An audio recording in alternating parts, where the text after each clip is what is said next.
Saudara, sebelum kita merenungkan firman Tuhan di hari ini, marilah kita merendahkan hati dan kita berdoa. Damai sejahtera Allah yang melampaui segala akal dan pikiran manusia, kiranya memelihara hati dan pikiran saudara. Di dalam nama Yesus Kristus. Amin. Ayat renungan harian di hari ini tertulis di dalam kitab Wahyu 3 ayat 20. Lihat, aku berdiri di muka pintu dan mengetok.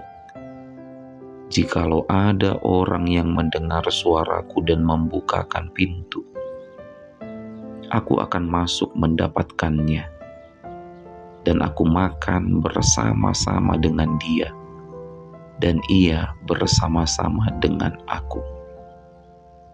Amin. Demikianlah sabda firman Tuhan.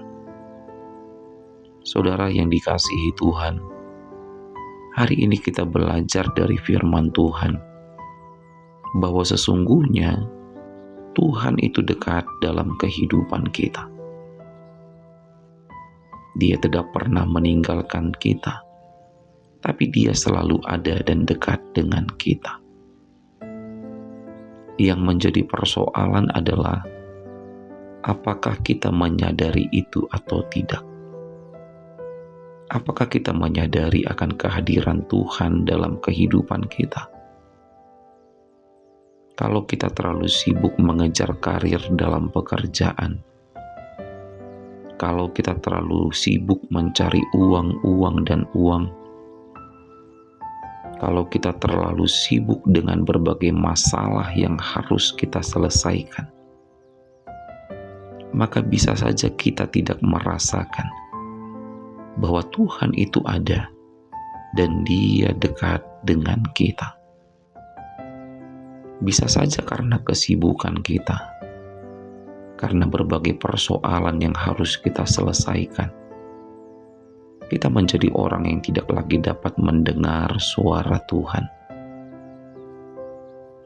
Hari ini firman Tuhan berkata kepada kita, saudara, beri waktumu untuk mendengarkan suara Tuhan.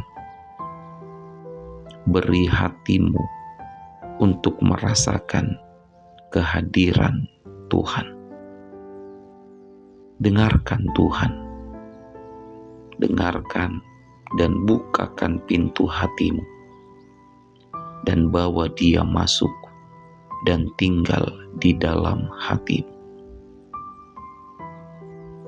Apa yang engkau pikirkan saat ini? Mengapa engkau tidak mampu untuk mendengarkan suara Tuhan?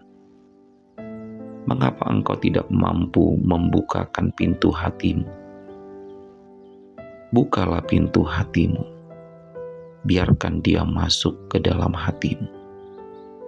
Dia pemilik hidup kita, saudara.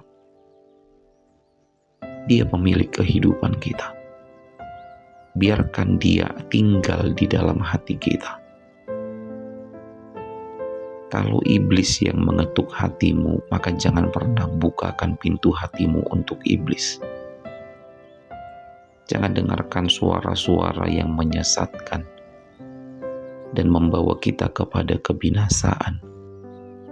Tapi kalau suara Tuhan yang berbicara, maka dengarkanlah. Biarkan Dia masuk dan tinggal di dalam hatimu, sehingga Dia bersama-sama dengan kita, dan kita bersama-sama dengan Tuhan sampai akhir hidup kita. Amin. Selamat beraktivitas, tetap semangat menjalani hidup, dan jangan lupa untuk selalu bahagia. Kita berdoa. Bapa kami yang di sorga, seluruh harapan dan doa-doa kami di sepanjang hari ini, kami mau serahkan hanya ke dalam kehendak-Mu. Karena kehendak-Mu lah yang jadi atas hidup kami. terimalah hidup kami Tuhan, dan terpujilah Engkau. Di dalam nama Yesus Kristus kami berdoa. Terimalah berkat dari Tuhan Allah, kasih karunia Tuhan Yesus Kristus, dan kasih setia Allah Bapa, serta persekutuan Roh Kudus, kiranya menyertai saudara sekalian. Amin.